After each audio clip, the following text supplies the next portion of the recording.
दोस्तों नमस्कार।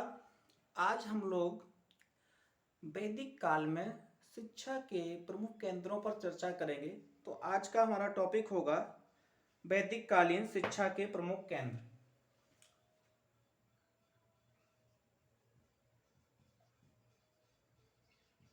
वैदिक कालीन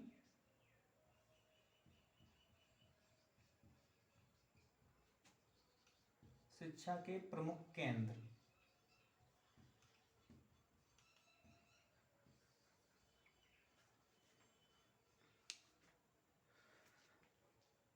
हम सभी जानते हैं कि वैदिक काल में भारत को विश्व गुरु कहा जाता था। तो जब भारत को विश्व गुरु कहा जाता था तो कहीं न कहीं शिक्षा के केंद्र भी होंगे जहाँ पर शिक्षा प्रदान की जाती थी। तो ऐसे में जो पहला ऐतिहासिक स्रोतों से हमें केंद्र मालूम पड़ता है वो है हमारा तक्षशिला। ठीक है, तो जो पहला हमारा केंद्र है, प्रमुख केंद्र है, वो तक्षशिला। तक्षशिला। अब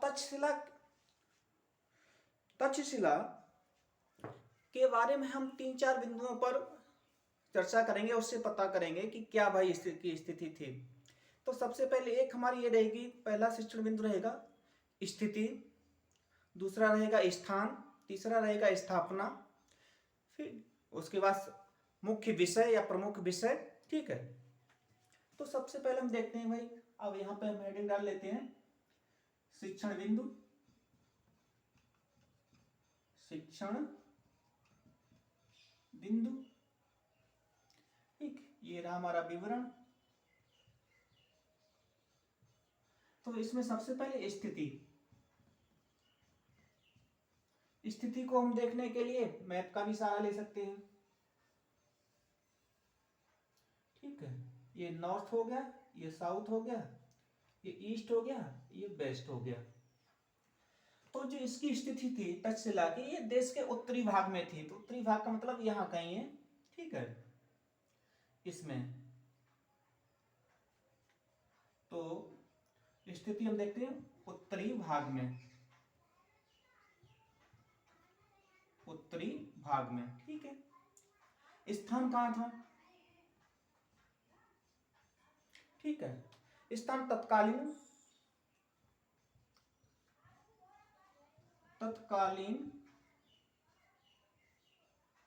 गांधार राज्य की राजधानी। ठीक है, गांधार राज्य की राजधानी। अब स्थापना किसने की थी, इसको देखें भाई। स्थापना, तक्षशिला विश्वविद्यालय की स्थापना गांधार नरेश भरत ने अपने पुत्र दक्ष के नाम पर की थी, सॉरी तक्ष के नाम पर की थी। गांधार नरेश भरत ने अपने पुत्र तक्ष के नाम पर की थी और उसी पर यह नाम पड़ा था तक्षशिला। तो गांधार नरेश ने अपने पुत्र गांधार नरेश, ठीक है, नाम भी लिख सकते हैं उनका, हमारा गांधार नरेश भरत ने, गांधार नरेश भरत ने, ठीक है, अपने पुत्र तक्ष के नाम पर। आय का स्रोत क्या था? आय का स्रोत, तो आय का स्रोत था वो रजवाड़ों द्वारा गांवों को दान में देना। रजवाड़ों द्वारा गांवों को दान में देना, गांवों को दान में देना। प्रमुख विषय क्या थे इसमें? प्रमुख विषय देख लें। ठीक है, तो प्रमुख विषय में वैदिक साहित्य हो गया, वैदिक साहित्य। वैदिक साहित्य से यहाँ से वेद वेदांग हमारे हो गए। ठीक है, धर्म हो गया, दर्शन हो गया, आर्य विज्ञान हो गया, आर्य विज्ञान हो गया, और क्या? ठीक है, तो ये हो गई थी। अब इसकी कुछ प्रमुख विशेषताएं रही होगी कि भाई क्या विशेषताएं हैं, उसमें देख लें। तो प्रमुख विशेषता,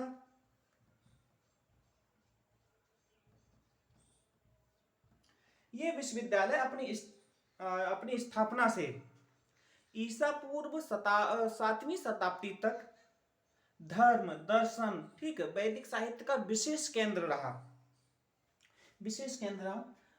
अब हम यहाँ पे दूसरा केंद्र देख रहे हैं, ठीक है। तक्षशिला के बाद अब बात आती है कैकेयी, ठीक है, कैकेयी की।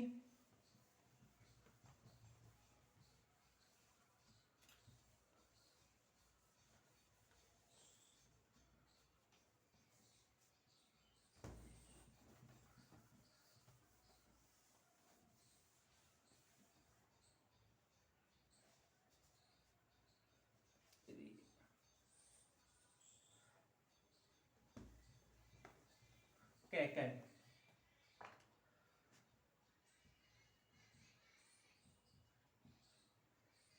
अब कैकेयी की भी इसकी स्थापना देखनी पड़ेगी भाई, कहाँ कैसे हुई। तो सबसे पहले इसकी स्थिति देख लें, ठीक है, स्थिति, स्थान, स्थापना। अब जो कैकेयी की स्थिति थी वो मध्य भाग में थी, तो मध्य भाग का मतलब है ये इस वाले भाग में, ठीक, मध्य भाग में थी। अब स्थान क्या था, तो स्थान, ठीक है, तो ये हम कह सकते हैं मध्य भाग में, मध्य भाग में।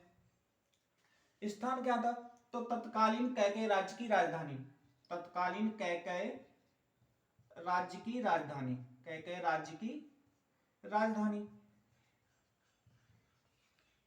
स्थापना किसने की थी, तो कैकेयी नरेश अश्वपत ने, कैकेयी नरेश अश्वपत ने, कैकेयी नरेश अश्वपत ने इसकी स्थापना की थी। प्रमुख विशेषता क्या थी इसकी, प्रमुख विशेषता में देख लें, प्रमुख विशेषता से पहले इसके प्रमुख विषय देख लें। प्रमुख विषय वैदिक साहित्य हो गया हमारा, ठीक है, वैदिक साहित्य हो गया, वैदिक साहित्य हो गया, धर्म हो गया, जब वैदिक काल में था तो वैदिक साहित्य हो गया, धर्म हो गया, दर्शन हो गया, ठीक है। अब धर्म में क्या आएगा कि वैदिक धर्म आएगा, दर्शन आएगा, वैदिक दर्शन उस समय जो थे वो तत्कालीन समाज में चल रहे थे वो आएंगे। और इसकी प्रमुख विशेषता क्या है, प्रमुख विशेषता, प्रमुख विशेषता में अगर देखें तो ये कहा जाता है कि तत्कालीन कैकेयी राज्य में उस समय एक भी अशिक्षित व्यक्ति नहीं था। तो अब यहां से स्पष्ट होता है कि जैसे ऐतिहासिक स्रोत हैं उनसे ये स्पष्ट हो रहा है कि तत्कालीन कैकेयी राज्य में एक भी जो अशिक्षित या निरक्षर व्यक्ति नहीं था। तो ये स्पष्ट होता है कि हाँ, हम कह सकते हैं कि उस समय जो भारत है वो विश्व गुरु रहा होगा, ठीक है, और रहा होगा नहीं, रहा था। अब अगला विश्वविद्यालय हम देखते हैं मिथिला, ठीक है,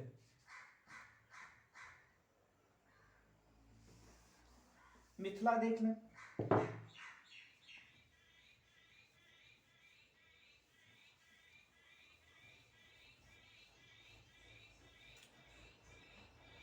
मिथिला,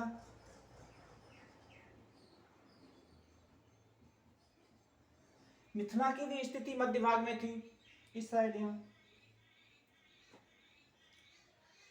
स्थान कहां था, तो तत्कालीन मिथिला राज्य की राजधानी, तत्कालीन मिथिला राज्य की राजधानी, मिथिला राज्य की राजधानी, मिथिला राज्य की राजधानी थी। अब प्रमुख विषय क्या थे,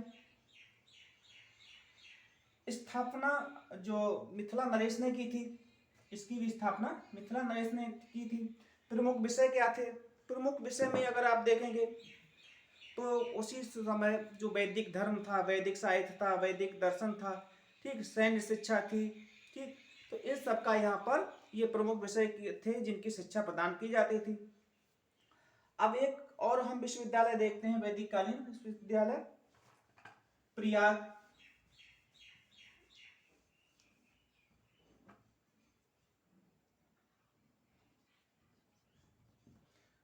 प्रयागराज कर प्रयागराज, ये देश के पूर्वी भाग में था, यहाँ उत्तर प्रदेश वाले में इलाहाबाद, ठीक है। और आगे यहाँ बढ़ के ये वाले भाग में प्रयागराज। अब इसकी स्थिति कहाँ थी, तो गंगा के तट पर था, ठीक है। और गंगा के तट पर था, और जो गंगा के घाट थे वहीं पर ही जो ऋषि मुनि हुआ करते थे, राजा महाराजा वहां आके उनसे अपना शिक्षा ग्रहण करते थे। और जो भी व्यक्ति शिक्षा ग्रहण करना चाहता था वो आता था अपने साधु सन्यासियों से, ऋषियों से, मुनियों से ऋषि आश्रम में शिक्षा ग्रहण करता था। तो स्थिति हो गई, स्थान हो गया, ठीक है। स्थापना, ठीक है। तो इसकी स्थापना स्वतः मानी जाती है। तो जो ऋषि मुनि आकर अपने बस गए थे, इनकी किसी ने विशेष रूप से स्थापना नहीं की थी। जो ऋषि मुनि, ठीक है, वो अपने आते थे वहीं और गंगा स्नान करते थे, वहीं रहने लगे, तो वहीं शिक्षा के केंद्र बन गए। प्रमुख विषय तो धर्म हो गया, दर्शन हो गया, ठीक है। और क्या है कि विभिन्न यहाँ विषयों पर या धर्म पर, दर्शन पर वाद विवाद होता था। प्रमुख विशेषता क्या है कि तत्कालीन प्रयागराज में बहुत बड़े मूर्धन्य विद्वान रहा करते थे, ऋषि आश्रम रहा करते थे, जो क्या है शिक्षा अपनी देते थे और विभिन्न विद्वानों में शास्त्रार्थ हुआ करता था। इसके बाद हम बात करते हैं काशी की, ठीक है। तो काशी भी इधर था, उत्तर प्रदेश के इस वाले इलाके में, पूर्व में ही था काशी।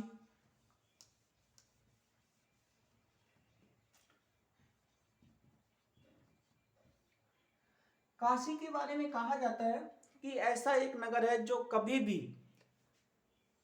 भगवान शंकर के ने इसको बसाया था और तब से आज तक कभी भी इसका पतन नहीं हुआ है। एक ऐसा शहर है जो हमेशा शाश्वत रहा है, ठीक। स्थिति कहाँ देखें तो काशी में गंगा के तट पर थे। स्थान हो ही गया भाई काशी, गंगा का तट, गंगा का तट। स्थान काशी या बनारस, वर्तमान में इसको बनारस के नाम से भी जाना जाता है, ठीक है। वाराणसी के भी नाम से जाना जाता है। स्थापना, ठीक है, स्वतः हुई थी, या यूं कह सकते हैं भगवान शंकर ने की थी। प्रमुख विषय यहाँ पर भी वही धर्म दर्शन रहे थे। अब प्रमुख विशेषता क्या है, प्रमुख विशेषता के बारे में ये कहा जाता है कि ये जो नगर है भगवान शंकर ने बसाया था और एक ऐसा नगर है विश्व का जो अब तक शाश्वत है, जिसका कभी भी पतन नहीं हुआ है। सभी नगरों का, महानगरों का पतन हुआ है, लेकिन काशी का कभी भी पतन नहीं हुआ है। और एक और भी स्थान है कांची, ठीक है। कांची, कांची दक्षिण में था, तमिलनाडु में। इसकी स्थिति कहां थी, तमिलनाडु में।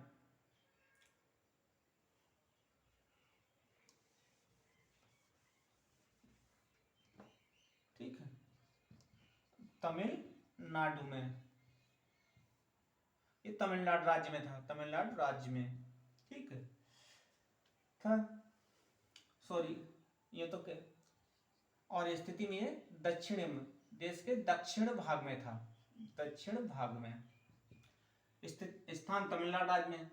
स्थापना तमिल नरेशों ने की थी इसकी।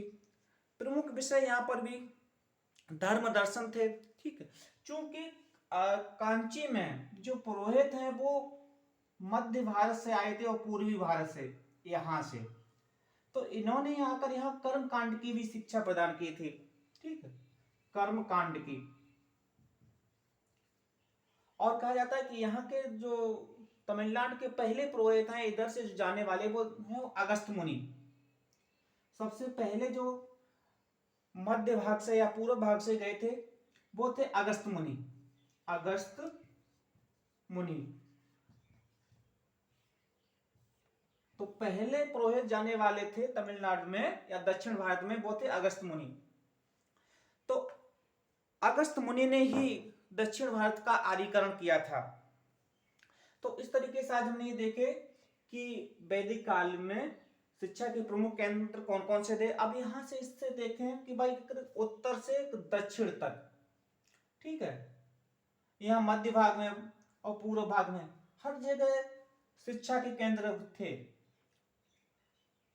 इधर भी थे, ठीक है। ये प्रमुख रूप से थे, तो जिनके माध्यम से ये ज्ञात होता है कि भारत वैदिक समय में, वैदिक काल में विश्व गुरु था। इसमें किसी भी विषय पर किसी भी व्यक्ति को किसी भी प्रकार का संदेह नहीं करना चाहिए।